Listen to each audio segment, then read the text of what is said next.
Hey guys, Tamisha here with Toolbox Divas, and today I'm going to show you how to make a cake stand just in time for Valentine's Day. So I started off with a vector drawing of a rose that I used as my template. I attached it to the board using tape. Now I know this probably would have been easier if I had glue or something like that, but I didn't have any glue around that I wanted to use on the tape because I didn't know how to remove the glue once I was done. So I just used tape that I had on hand.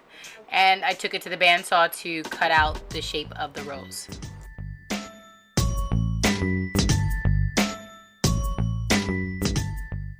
Using a graphite pencil, I traced the image of the rose and transferred it to the wood. In hindsight, this is probably how I should have sketched it out on the board originally. But you live and you learn. To add some visual interest to the rose, I decided to use the burning tool. This is my first time using a burning tool. And I think there was a bit of a learning curve for me, but it was really fun. I think I'm going to try my hand at this again and continue using it to see how it goes. I then sanded down the edges of the rose and sanded down the surface of the rose.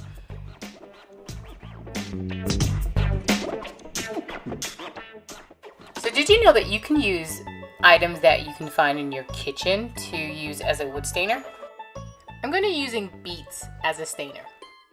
So first you want to raise the grain with a little bit of water on the wood, and then you can actually just apply the beet directly to the wood, or you can juice it and apply the juice to the wood.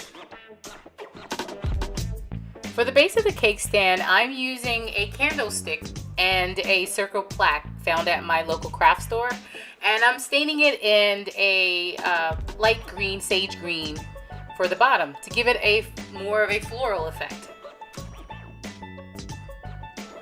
Once the stain was set, I attached the candlestick to the circle plaque using some wood glue.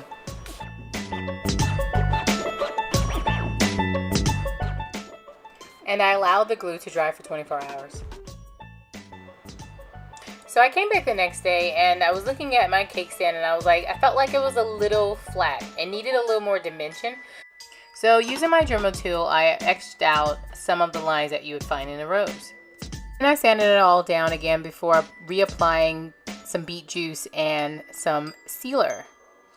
Okay guys, thank you so much for this tutorial. I hope you will give a rose this Valentine's Day with a cake on top. And I hope you like this tutorial. Please hit that thumbs up button and subscribe to this channel. And don't forget to hit that notification bell on the side so that you stay up to date on all the latest and the greatest from Toolbox Divas. And if you love this rose cake stand and would love to know how to make the two-tiered heart cupcake stand, click the little link in the right hand corner. Don't be shy. Follow us on social media at Toolbox Divas on Facebook and at Instagram. Alright guys, till next time.